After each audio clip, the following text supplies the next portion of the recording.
Good afternoon, ladies and gentlemen. Once again, here we are on a nice Friday, beautiful Friday, nice and sunny. Beautiful day to ride a bike, shift those gears, make a change for health and cleaner air.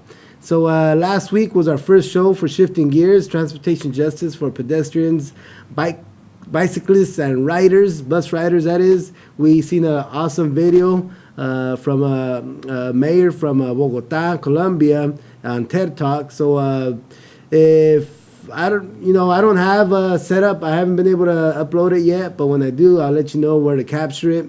But once again, my name is Ray Leon. I'm your host here at Shifting Gears, and today we have another special program with a community leader, an environmental leader from the area, who will be talking to us about his perspective on shifting gears, bikes, air quality, health, and so forth, and the movement within the city of Fresno really to bring about a healthier infrastructure for transit and transportation, mobility and safety. So one of the things that we talked about last week that I think every week we're going to be sharing is just the basis of why we're doing the Shifting Gears program. Because effectively Shifting Gears is not just a program, just recently it's become one, but it's actually a campaign. Right, and it's a campaign to maximize Class 1 lanes in the city of Fresno.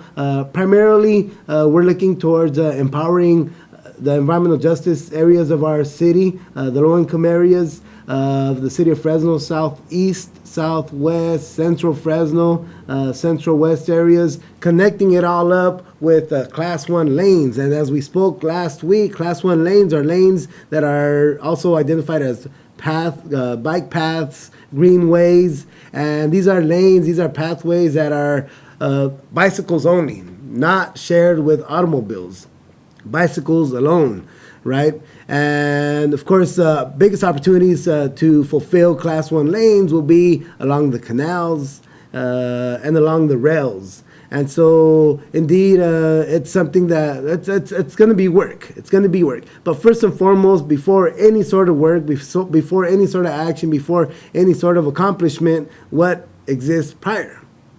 Well, it's the dream, right? The idea. Then you get into what else is necessary. And the idea is something that's very potent because it's an idea that's been taking shape, that's been unfolding on the ground in various parts of our nation, but also Europe, Canada. And today we got a few videos. I think one of them's from Australia regarding a study. Another one is from Copenhagen, which is really awesome because it's a bunch of Americans out there just reflecting and identifying the resource that Copenhagen is able to cherish to maximize Class 1 bike lanes and empower moms, particularly, to ride bikes with children. And so, it's a system that is very much ideal and something that we want to work towards here in Fresno. We know it's possible. We know we got the resources. And as we mentioned regarding resources last week, I almost want to say last year. It feels like it's been the whole year since I've been gone away from these cameras. But last week we talked about the investment of $32 million. $36 million. My apologies, for the existing infrastructure bike lanes that we currently have, of which on the most part are Class 2 and Class 3. And as we spoke last week, Class 2, it's the line that identifies the bike lane, but it's still sharing it with the cars. Class 3, maybe it's a sign along the sidewalk that says this is a bike lane, but it's not distinguishable. Maybe every now and then it's painted on the ground, but it's not distinguishable in terms of where the car needs to ride and where the bike needs to ride. Some people, and you'll notice on the video, that's what I heard when I seen the video, car door alley. So it's kind of, it's always a challenge, when bikes are sharing the road with cars. Cars are 1.2 ton projectiles. And so we covered a lot of ground last week. And so $36 million has been spent on the bike lane infrastructure here in the city of Fresno. We've gotten an award or been recognized as having the fifth greatest, nicest bike lane infrastructure in the nation, 5th place. But at the same time, and I think the issue of greatest concern is that only 1% of people in Fresno use that bike lane. So if we're going to spend $36 million on anything, there should be a more significant number that is making use of it. You know, those are our tax-paying monies that all of us are putting into it. So we should maximize the amount of people that are making use of it. And the way we see it and the way studies have proved it is that by maximizing Class 1 lanes, bike paths, greenways, we will be able to maximize ridership. I think 30% is what Copenhagen currently cherishes. But we could definitely increase our 1% to a greater number, 10%, maybe 15. We could make that happen very easy. We just got to ensure that the infrastructure is complementary so that we could get more women on the bikes, more children on bikes, low-income communities on bikes that will use it primarily for work, not just recreation. Currently, the 1%, it's mostly recreation. It's mostly, I think it was last week I said middle age, but I think it's more 25 to 50 years old, and on the most part, white males. So we could diversify that because we know that 85% of the city of Fresno is not that. So if we capture the other portion of the community, we will be able to really change the culture of commuting. We know that gas is expensive and low-income workers will make more effective use of their bikes so long as we're able to provide the infrastructure for that to happen. So before the $1.3 billion is spent for the next round of the infrastructure, we want to make sure that we create consciousness, that we share this idea with the rest of the Fresnans that understand what's going on and that could see the logic behind the need to shift gears and maximize Class 1 bike lanes. So for now, let's take a little break, and we'll come back with our special guest, Chip Ashley, who is very much involved in the city of Fresno issues and for the county in regards to transportation and transit, and we'll have a good chat. Let's be back in a few seconds. If you've got something to say and you'd like a place to say it, check out CentralValleyTalk.com. We are interviewing for new talk show hosts at this time. If you'd like to advertise on CentralValleyTalk.com, go to our website and it'll tell you what to do. CentralValleyTalk.com. The hunt to quench your thirst is on.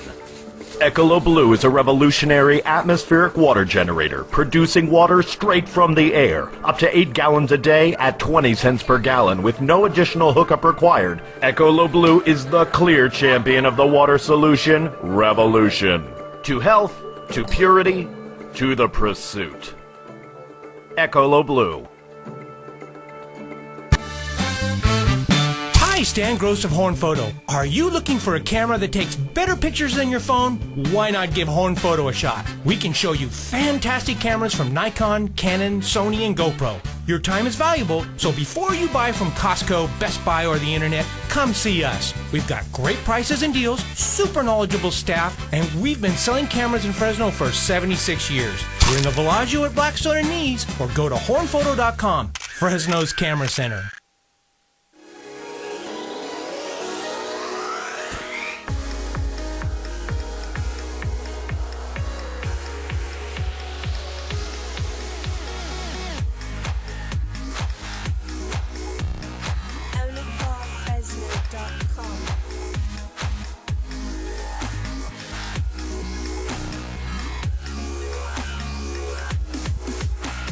Own it all at Onacar Fresno.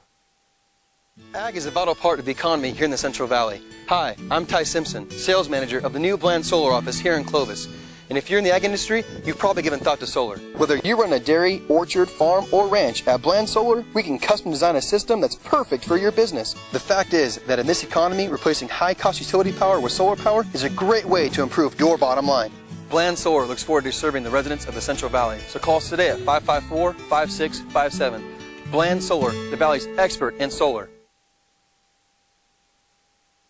So why switch to Dish? With Dish, you get more options, you get more value, you get more channels. With Dish, you get more. And now you get more for less. Save up to $872 in just your first year with our best deal ever. With promotional prices starting at just $19.99 a month for 12 months. We've gotten better quality, better customer service. And now you can even get HD channels free for life. We are Dish customers for life. We love Dish. This is our best deal ever. Call now to switch to Dish. For all of your real estate needs, call Mike Briggs Properties, 559-486-6758, or check us out at MikeBriggsProperties.com. CentralValleyTalk.com. We're back. And with us is Charles Ashley, also known as Chip. And I'm going to let him introduce himself. Charles. Yep, my name is Chip Ashley. I have been working actively on environmental issues for about 5 or 6 years. I'm a member of the Sierra Club, but I'm not speaking on their behalf today. I just recently became the editor of the Community Alliance newspaper, which is a monthly that comes out here, which is focused on social issues, environmental justice, and community issues. So we really hope that maybe some folks would subscribe to that. You can look at it online at FresnoAlliance.org. Excellent. Thank you very much. So Shifting Gears, as you know, is a program that's part of a campaign to advance Class 1 bike lanes in the city of Fresno. And as, of course, you know, you're an advocate in the transportation justice arena. Yeah. And so we want to have a conversation with you and just pick your brain. And we know you support us, but want to just, get people's unique perspective on maximizing of Class 1 lanes. And would you care to share something in regards to that? Oh, sure. Well, it's really important because recently... Well, the biggest reason is climate change. It really is. But, it's important for people to get out of their cars. I've heard of one person called a car, it's like a single-person isolation unit, Mm-hmm. because it really isolates you from what's around in nature and other people. Yeah, and usually the cars, it's only one person in the car. Right. Very seldom is there 3, maybe more often 2, but very seldom is there 3, or is it full? Yeah. Riding the bicycle gets you out there, gets you some exercise. I used to ride bikes all the time. In fact, I took a tour of Europe one time back in the '80s on a bicycle, and enjoyed it. Met lots of people. Right behind Armstrong. Yeah, well, one time I did go by this truck, or a truck went by me in England carrying bricks, and about half a dozen bricks came off the back of that truck and flew by me. So that was kind of a rather interesting experience, to say the least. This foggy morning out in the English countryside. Yeah, like being James Bond, and they're trying to get at you. So you have to watch out. And, I think it's important also that we educate drivers of motor vehicles to be careful about the people they share the road with. And it is a sharing experience. This is about sharing. So let me know, let our audience know, what do you do in terms of transportation advocacy that you do? Well, I've been working for several years now. I had a seat on the Fresno County Council of Governments, which is basically all the city governments, the 13 city governments in the county of Fresno. And I was on the Transportation Technical Committee. And what we do is we allocate money and we advise the county about transportation plans, how to build roads, and how to keep developing their transportation plan, upgrading it, and so on and so forth. One of the things that Fresno County has been working on recently, and the process is sort of it has reached a milestone lately, is the SB 375 Sustainable Communities strategy. The state has passed 375 several years ago, and it requires that we begin to address the issue of climate change in our transportation. planning. So that's what's been going on. Ray's been involved in that. A lot of my friends, our friends have been involved in it and have done a great job. Carrie Connect from Climate Plan has been involved in leading that effort. 3 cheers to Carrie. She's done a great job on that. And I think we got about the best we could, Fresno being Fresno, out of that process. Now the process... As of now. Yes, as of now. And now that process goes actually to environmental review. It goes into the CEQA process. And we hope to have some more influence on it during that CEQA process. CEQA stands for California Environmental Quality Act, and it requires, environmental review of every large project that comes up that will have an environmental impact. Right. And so for those of you that don't know, Fresno Council of Governments, also called many times Fresno COG, is the agency at the county level that is made up of all the incorporated cities and the county as well. Of course, city of Fresno, it's the biggest city. That's the agency that pretty much directs the resources in regards to transportation funding.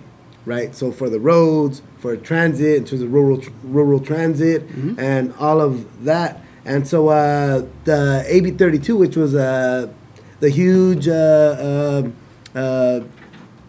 of an umbrella. Yeah, it's like the hallmark. First time ever done in the state of California. Once again, California is the flagship of the nation. It's about climate change and trying to attend to that matter in terms of prevention or adaptation and reduction of greenhouse gases, while SB 375 was in the language of AB 32, but because it needed to require more narrative and direction, SB 375 came into play, which gave birth to SCS. And the SCS is what's hit the ground in all the counties throughout the state of California, the Sustainable Community Strategy, which has merged transportation and land use. Now the county must consider both in the process and not just one and leaving the other hanging, which a lot of times it should have been, together from the very get-go, because there is no land use without,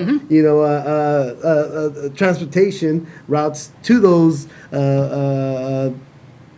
pieces of land, whatever it is, right? Exactly. And so something extremely important, I think, here in the county of Fresno, I think we got like one of the best teams, very diverse in terms of not just culturally, but also in terms of expertise, in terms of, some of us are grassroots, some of us are policy wonks, some of us are technicians, but we're all there together. Some of folks are medical, from the medical arena, and it's just a really great coalition of working to make the county much better, and obviously the city of Fresno. Shifting Gears is a part of that, a piece of that, to really empower the Class 1 lanes, and we could have families be healthier, air be healthier, and be a little funner and all that good stuff, right? Yeah, exactly. So go ahead. So we're, shifting gears in more than one way. It's not just shifting bicycle gears, but shifting gears as to how, we work with the rest of, nature, because we're part of that. Right,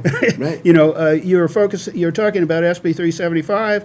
It's also important maybe to talk about the general plan, the Fresno City General Plan that was passed in 2012.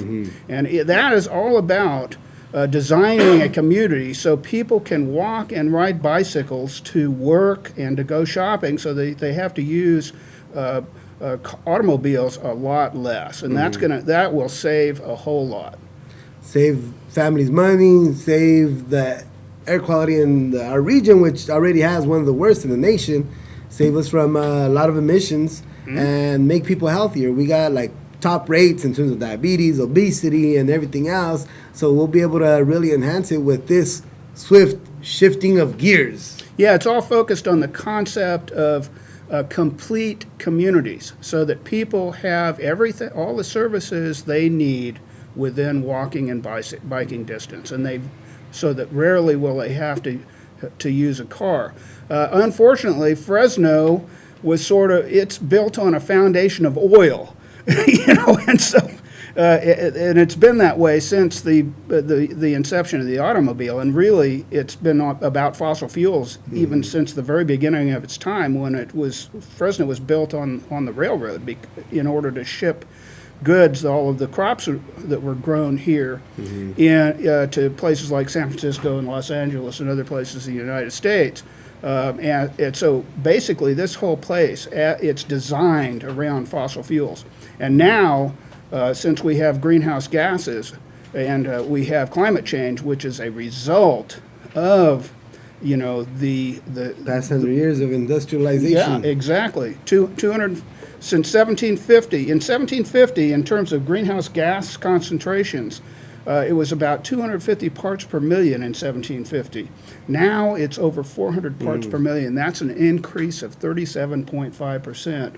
2/3 of that increase has happened since 1958, when we started measuring greenhouse gases.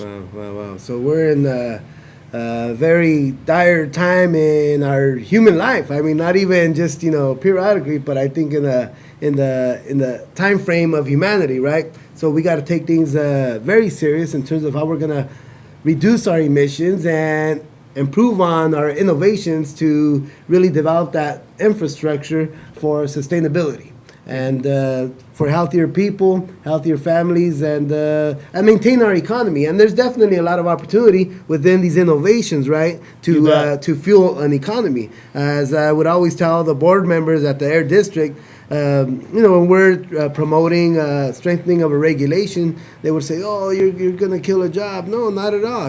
Because at the end of the day, some of the most innovative companies are here in the valley. But many times they get lax, and therefore you got to pressure them, to really become innovative, right? What's that one phrase that's the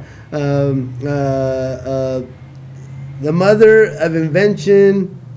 What is it? Necessity is the mother of invention. Right. And what I used to say is that the strong regulations and policies are the parents of innovation. That's right? Exactly. And so at the end of the day, that's a fact. Otherwise, a lot of the technological advances we have today wouldn't be so if it wasn't because, there was pressure through regulation, through policy to make it happen. And we've benefited a great deal. There's industries just based on those innovations that have been fueling the economy, and we could keep on doing that. Oh, well, the renewables, that is renewable ways of having energy that do not produce net greenhouse gases, they are much more labor intensive than oil is. Right. We may destroy some oil jobs, but we are going to create 5 times as many jobs. Eventually. At least. So that's going to happen. We have another big challenge now, and that challenge is this thing called the Monterey Shale. This oil that apparently underlies much of the San Joaquin Valley, perhaps even the ground on which we are sitting Definitely right on now. the west side of the valley. Definitely on the west side of the valley. They're saying that there may be 15 billion barrels of oil here, so that's a huge pile of money. And so there's a big challenge. Are we going to take that oil out of there and increase and continue adding to that those greenhouse gases and climate change, or are we going to be able to withstand that challenge? And it's important to mention that because when we're talking about bicycling, we're talking about reducing emissions from automobiles. But if those type of efforts are moving forward, that's not a reduction of emissions, because there's what we do know is that methane is going to be one of the fugitive emissions from those practices that you're referring to that will undermine all of the work that AB 32 has set out to produce, right? And so let's last show I talked about a lot of studies that are out there. I was trying to find a good video or some. I'd like to mix it up for the public. But I found one video. It's from Australia, University of New South Wales. Yeah. And that was really interesting. So I said, you know what? I think this is a good one for our viewers, our listeners to check it out. And then we could keep on, we could comment and talk about that. It's a study that I guess is still unfolding. But let's go to that, and we'll be back. But stay on the channel so you can see this little video. It's only 5 minutes or so.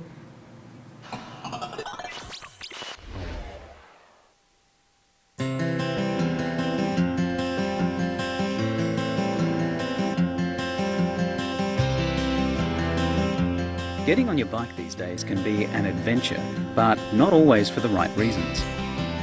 I'm one of an increasing number of cyclists hitting the streets of Sydney. It's a great way to get to work, but as I mix it with the cars, buses and pedestrians, the main thing on my mind is, how safe is it? My bike commute is a typical mishmash of solutions provided by different councils. It takes me from Sydney's inner west to here at the University of New South Wales in Kensington. It's a distance of about 11.5 kilometres. Along the way, I go from dedicated cycle paths to shared paths with pedestrians, shared roads with traffic, otherwise known as car door alley, and strange brick paths. There's a few hairy intersections to deal with. This one's iffy enough on the way into work, but coming back the other way, it's even worse. I have to negotiate the traffic coming straight at me while checking to make sure no one's trying to overtake on my right. It's these sorts of black spots that researchers at the University of New South Wales are hoping to analyse through the Safer Cycling study. So this study, we're going to recruit 2,000 cyclists, people who ride bicycles, people who commute, people who just do it for recreation, and we want to follow them up for a 12-month period to document their cycling experiences. Now, over that 12-month period, we're going to ask them on 6 occasions to give us a little 7-day snapshot of their cycling activities, where they're cycling, how long they're cycling for, how far they're cycling, and to document any collisions, falls or near misses that they might be experiencing. It's oftentimes one of those things that people make us suppositions about how a cyclist's life is on the road today. And so many diverse points of view about that this way we'll actually be able to fill in for the first time the real information, the real data from people's real experiences. And this is the first type of survey of its kind, I think, in terms of getting people to tell us about their cycling behaviour. And from that we'll be able to work out, okay, what are the most appropriate infrastructure resources that we can channel towards making that cycling safer. One area that the study is hoping to shed light on is the different types of cycling infrastructure and what happens when they intersect. We really don't know at the moment what factors are arising from the type of cycleway that a cyclist is using, or whether they're riding on or off-road, what those factors are in causing cycling crashes of different kinds. So we're looking to this study to give us really good information on what are the safety outcomes for cyclists of using those different types of cycleway. So we'll know how risky is it to ride on the road, how risky is it to ride on a bike path. We'll have that sort of data. That sort of information is really valuable for decision makers. Obviously, separating cyclists from pedestrians from cars is the ultimate. But can we afford it as a nation? It's very hard. We're the size of the US. We have about 1/7 of the road infrastructure of what the US has. But we only have 1/20th of the tax resources. So we have to channel our money in a very smart way. Aside from infrastructure, the study is also interested in getting information about the attitudes of cyclists and their experiences with drivers and pedestrians. With drivers seeing more cyclists about, they become more aware of them and more accepting of them and less likely to see them as sort of a fringe group. And I mean, people are always threatened by outsider groups, and as cyclists become just part of the more general community, if you like, that they're more acceptable. Also with a bit of a shift away from this entrenched car culture and a recognition of a need for sustainable alternative modes of transport. I think, you know, cyclists are less the bad guys and maybe even becoming the good guys in some respects. I think overall the attitudes certainly have improved tremendously over the last few years, and in my perception, since I've cycled for a lot of years around Sydney. It used to be quite a rare thing to actually even see another cyclist, and now, geez, it's hard not to see a cyclist on most roads at some point. Clearly there's an adjustment in driving attitudes, or indeed the attitudes of pedestrians involved when more cyclists on the road, just as the cyclists themselves, perhaps if they're coming from a background of, you know, riding around the park on the weekend or whatever, need to adjust their awareness and their behaviour when they get out and ride on the road. Whether you're on your feet or whether you're on 2 wheels, whether you're on motorised 4 wheels, there has to be an understanding and a workout that's going to turn around and give guarantee to safety. The Safer Cycling study has only just gone live, but it's already attracted several hundred recruits via word of mouth. So if you're already on your bike, get online.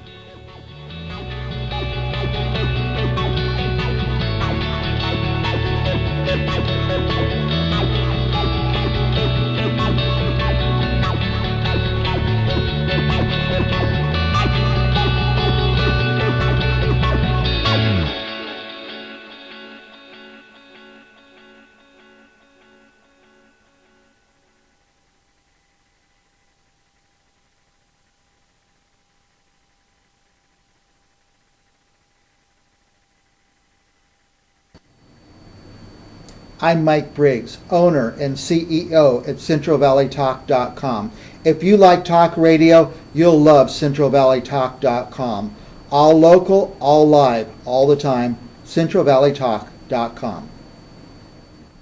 Have you seen a house for sale in the Tower District that you might like to own? It doesn't matter what realtor in town is selling it. If you like it, check it out at TowerDistrictProperties.com.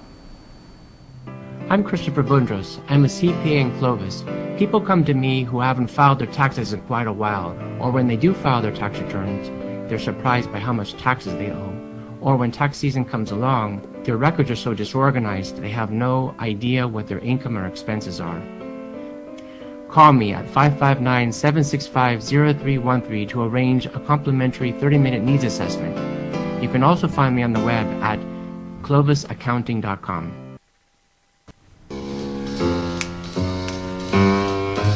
If you have a pet, a horse, a dog, or a giant tortoise, sooner or later, you're going to have to scoop the poo. Scoop the poo, scoop the poo, scoop the poo, take care of you. What you don't want to do, scoop the poo will do for you.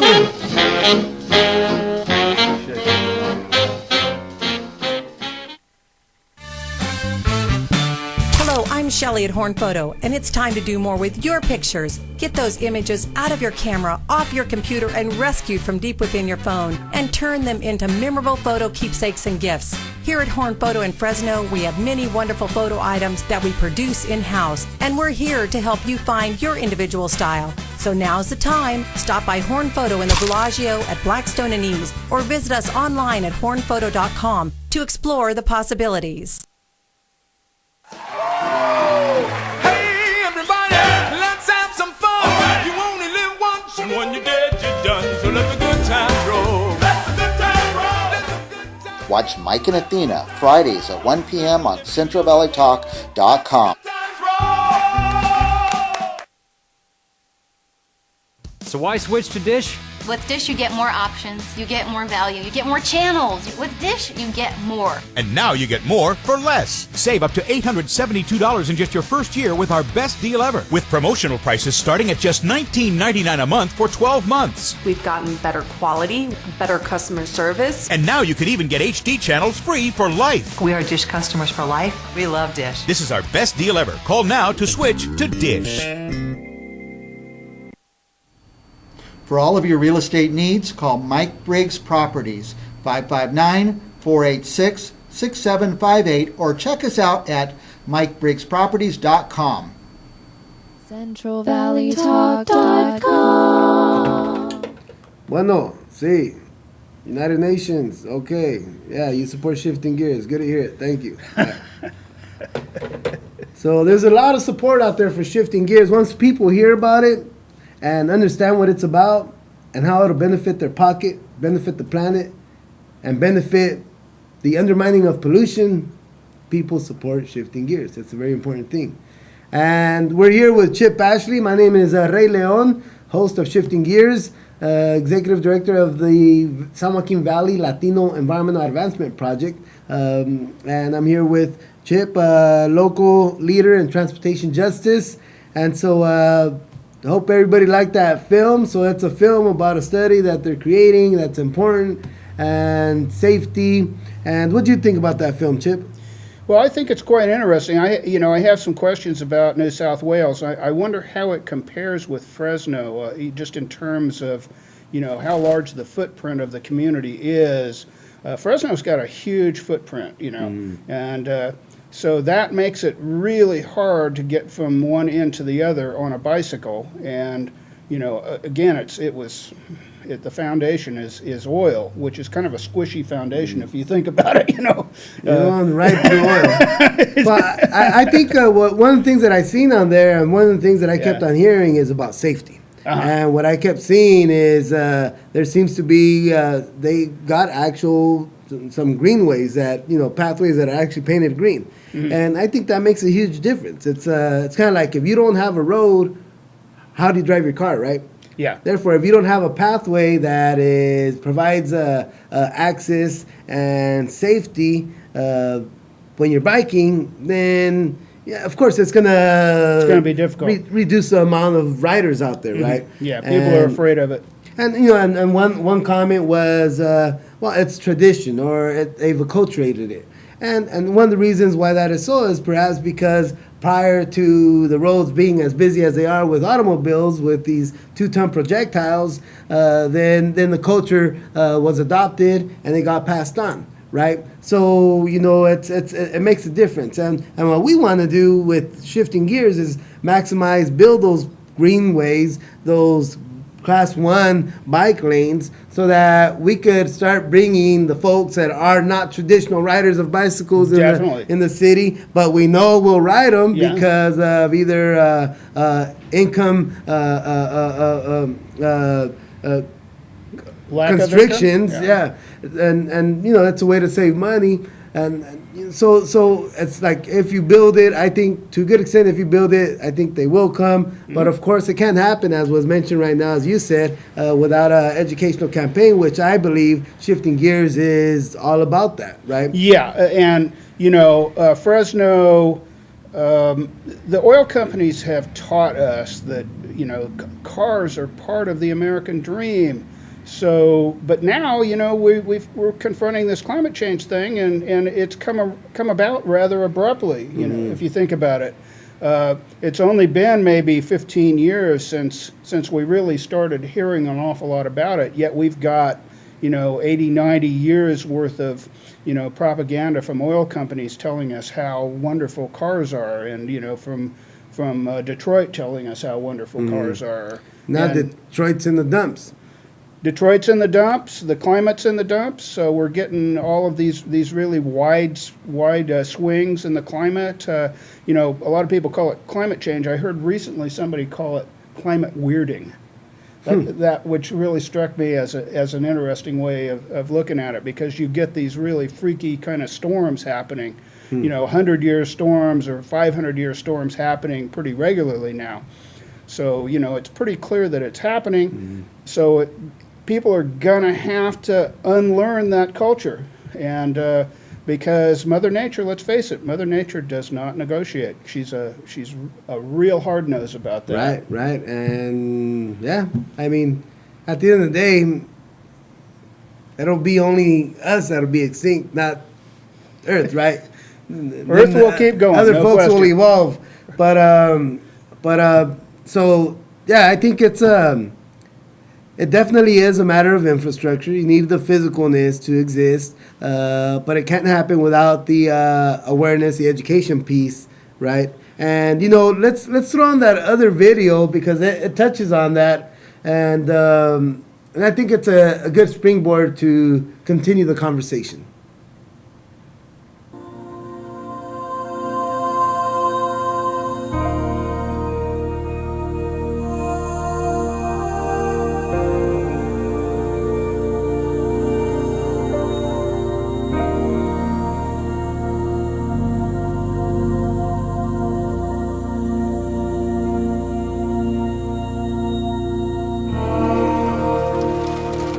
Copenhagen is best case scenario for bicycles. They've properly integrated bicycles into the transportation fabric. I think one of the main things is the separated bike lanes because it makes people feel safer. But everywhere you go, you have a sense of a very humane and human city. And the people here, it's just part of their daily lives to cycle, and I just find that so amazing.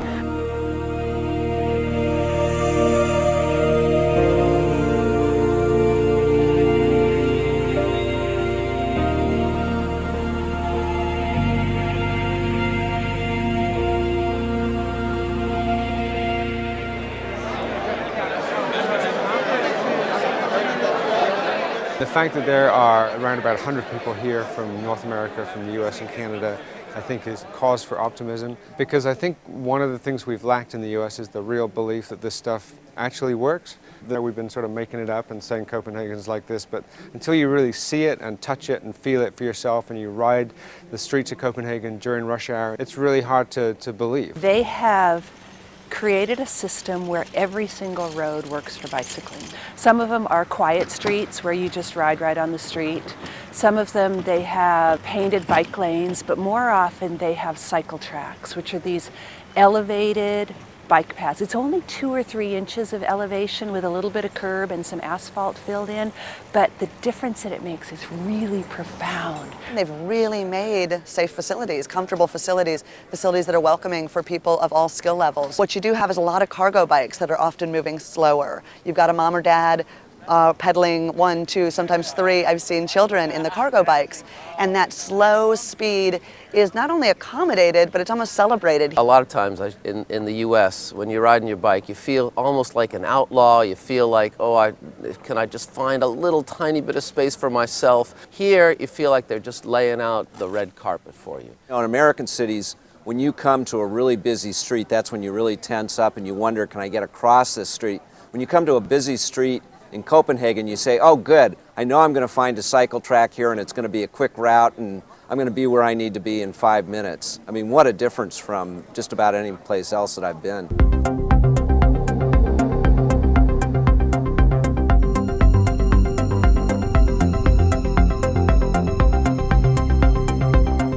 I love the counters on the side of the road. It makes you feel like you should be on the road, that it's okay to be here. You don't feel like anyone's going to tell you to get out of the way. We are here standing in Copenhagen at Nørrebrogade, and Nørrebrogade is the busiest street for cycling in Copenhagen. Last year we put this machine up. There's now 36,000 cyclists per day in this street. To stand and see a couple of hundred cyclists go through an intersection and then realize that just a block away there's another 100 come in and they're, you know, it's a phenomenal experience. We went by the counter last night and I was cyclist 10,361. That is amazing. It just feels really empowering to know what's possible. In Copenhagen, it's mainstream to go on a bicycle. It's everybody. It's all incomes, it's all age groups, it's both female, male. So that means the average cyclist is a pretty relaxed person.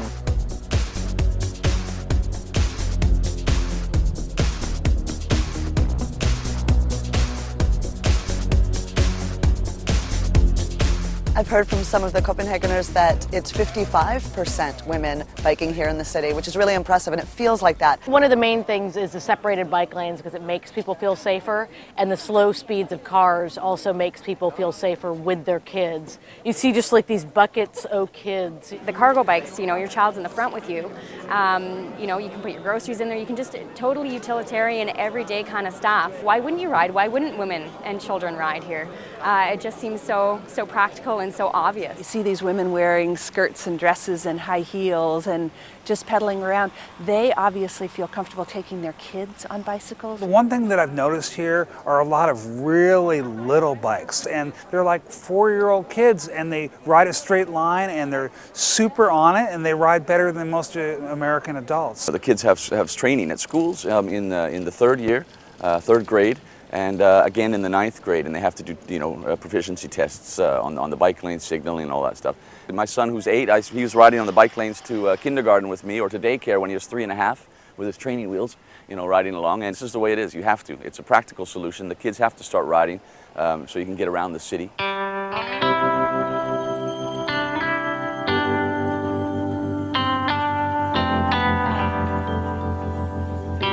The drivers get tamed. Well, that's my expression. They get tamed. They look before crossing. Lots of intersections I've seen, a car wants to turn right and just sits there waiting while 4, 5, 6 bikes go by, and then when the coast is clear, then they make their right turn. Drivers are so comfortable and familiar what to do around cyclists that even when you remove all the infrastructure in the sense that you're on a street without any bike infrastructure, you still feel very safe. Yeah, there is sort of a driver education component, but the speeds are basically kind of what do it. I think that's what brings people down and people being accustomed to cyclists in general. But you trust them on such a fantastic level, because that lady or that guy in the car, they have a bike at home, you know. They were on the bike lanes when they were 5 years old, 6 years old. So we understand each other, but we're all cyclists. The more people ride, the more that motorists expect to see cyclists out there, the safer it becomes, you know, that there's safety in numbers. It's just we've been brought up with this. I mean, I didn't think about all of this till I went to New York, for instance. That's when I really became aware of what we do here in Copenhagen, that biking is just part of our life.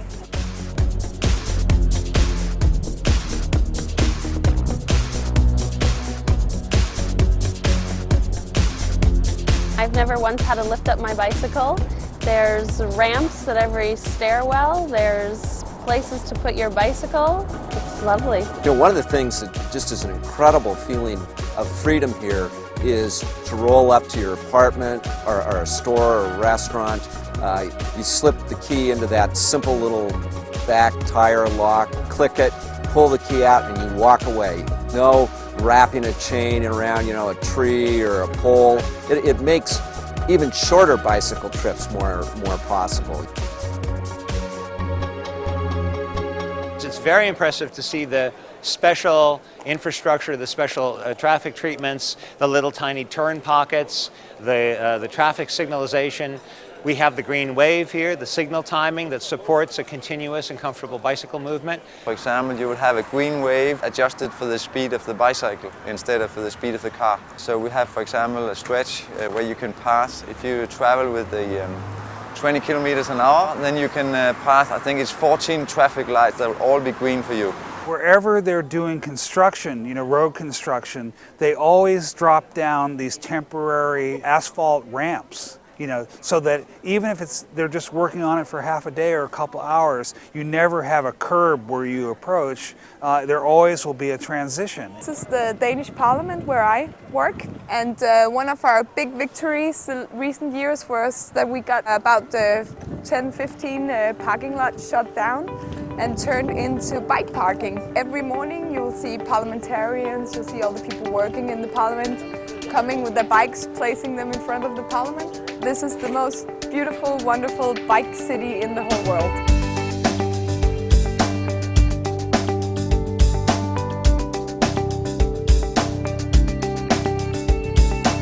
Too much in the United States, there's this feeling of the other. You know, that somebody on the bicycle, that's not me, that's, you know, some different kind of creature.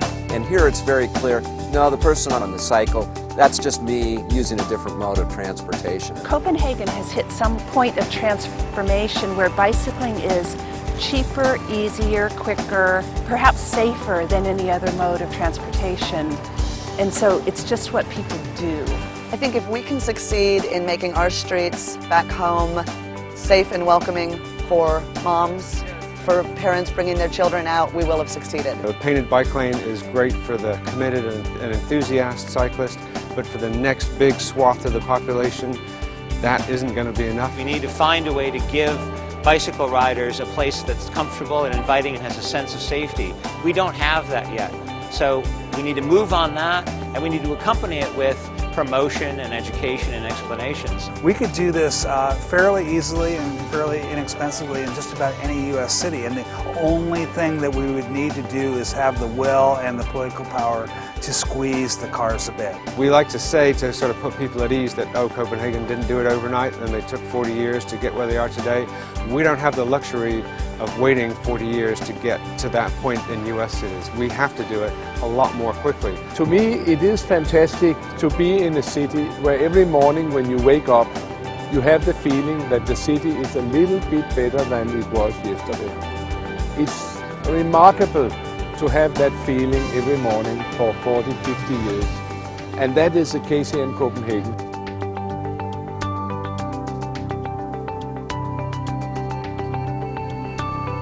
I'm Mike Briggs, owner and CEO at CentralValleyTalk.com. If you like talk radio, you'll love CentralValleyTalk.com. All local, all live, all the time, CentralValleyTalk.com. Have you seen a house for sale in the Tower District that you might like to own? It doesn't matter what realtor in town is selling it. If you like it, check it out at towerdistrictproperties.com. I'm Christopher Bundros. I'm a CPA in Clovis. People come to me who haven't filed their taxes in quite a while, or when they do file their tax returns, they're surprised by how much taxes they owe. Or when tax season comes along, their records are so disorganized they have no idea what their income or expenses are. Call me at 559-765-0313 to arrange a complimentary 30-minute needs assessment. You can also find me on the web at clovisaccounting.com.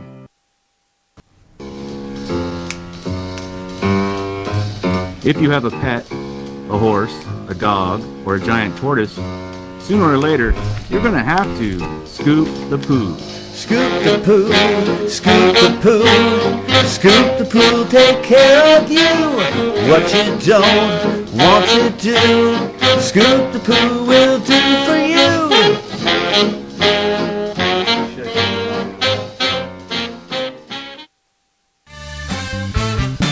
Hello, I'm Shelley at Horn Photo, and it's time to do more with your pictures. Get those images out of your camera, off your computer, and rescued from deep within your phone, and turn them into memorable photo keepsakes and gifts. Here at Horn Photo in Fresno, we have many wonderful photo items that we produce in-house, and we're here to help you find your individual style. So now's the time. Stop by Horn Photo in the Bellagio at Blackstone and East, or visit us online at hornphoto.com to explore the possibilities.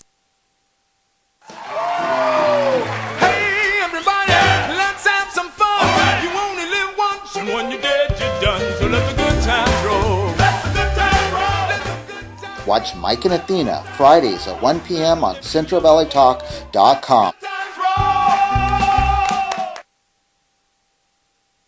So why switch to Dish? With Dish, you get more options, you get more value, you get more channels. With Dish, you get more. And now you get more for less. Save up to $872 in just your first year with our best deal ever. With promotional prices starting at just $19.99 a month for 12 months. We've gotten better quality, better customer service. And now you can even get HD channels free for life. We are Dish customers for life. We love Dish. This is our best deal ever. Call now to switch to Dish.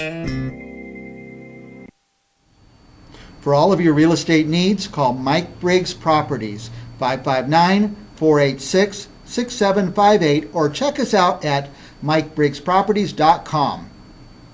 CentralValleyTalk.com. Welcome back. Hopefully you guys enjoyed that video. It's very informative, and I think it goes to show the importance of having an educational campaign alongside the campaign to actually implement the infrastructure necessities, needs, changes. One thing that I caught early was that in third grade, the children are taught and tested on bike safety and bike use. So, one comment from one of the persons on the video was that a lot of these kids ride bikes better than a lot of Americans, and that's interesting. I think that goes to that educational campaign. But also, how do we bring in the educational system into this, right? So that's another piece to it. So, Chip, what do you think about that video? That was a great video. It was great to see people of all ages, and so many of them actually out in the street riding bicycles. Unfortunately, when you go to Fresno, and you drive 20 miles on the roads around here, you might see 5 bicyclists during that whole time. Mm-hmm. I mean, you look at one small section of the road in that video, and you see 100 people on bicycles. Mm-hmm. Little bicycles, large bicycles, people in their up to 80 years old or more on bicycles. Right. People dress in all kinds of dress on bicycles, even professional and casual. Right. Yeah, even like dresses and stuff like that. These women are not afraid to get on a bicycle and ride it that way. And I noticed a lot of carts, a lot of children in carts. I mean, that's amazing. That's a family vehicle. That's a not so polluting SUV, I guess. A sports utility bicycle, SUB. I said it's my accent that sounded like a V, but SUB. Yeah, I think that's a new one we could use there. But But yeah, I think that's something similar to that is possible here, and I think shifting gears is really the concept that will get us there and increase ridership from the current, what would it be, 5,000, and take it to 50,000. If we're able to succeed in such a feat, I think it'll be a victory for, once again, Pocket, Planet, and people's health. So it's something that we could do, we could make happen, and with leaders like Chip that are on the scene, out there at the COG and at the city, and all the other folks that are really active in making this happen, I think we can make it happen, make it real. Thanks a lot for having me on, Ray. No problem. Thank you for coming through. And so we'll see you, I guess, probably next Friday, same time, same place. And again, if there are any sponsors out there that would like to support this programming, not for profit, but just for the programming to continue, it's a small cost, but one that would be, we would be more than happy if it be picked up and be alleviated from our personal pockets. We think it's really important that this continues and that we continue creating awareness on the necessity to maximize Class 1 bike lanes. Si se puede. Si se puede. If you've got something to say and you'd like a place to say it, check out CentralValleyTalk.com.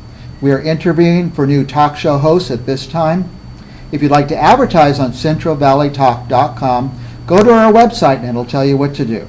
CentralValleyTalk.com. The hunt to quench your thirst is on. Ecolo Blue is a revolutionary atmospheric water generator, producing water straight from the air, up to 8 gallons a day at 20 cents per gallon with no additional hookup required. Ecolo Blue is the clear champion of the water solution revolution. To health, to purity, to the pursuit. Ecolo Blue. Hi, Stan Gross of Horn Photo. Are you looking for a camera that takes better pictures than your phone? Why not give Horn Photo a shot? We can show you fantastic cameras from Nikon, Canon, Sony, and GoPro. Your time is valuable, so before you buy from Costco, Best Buy, or the internet, come see us. We've got great prices and deals, super knowledgeable staff, and we've been selling cameras in Fresno for 76 years. We're in the Villaggio at Blackstone and Nees, or go to hornphoto.com, Fresno's Camera Center.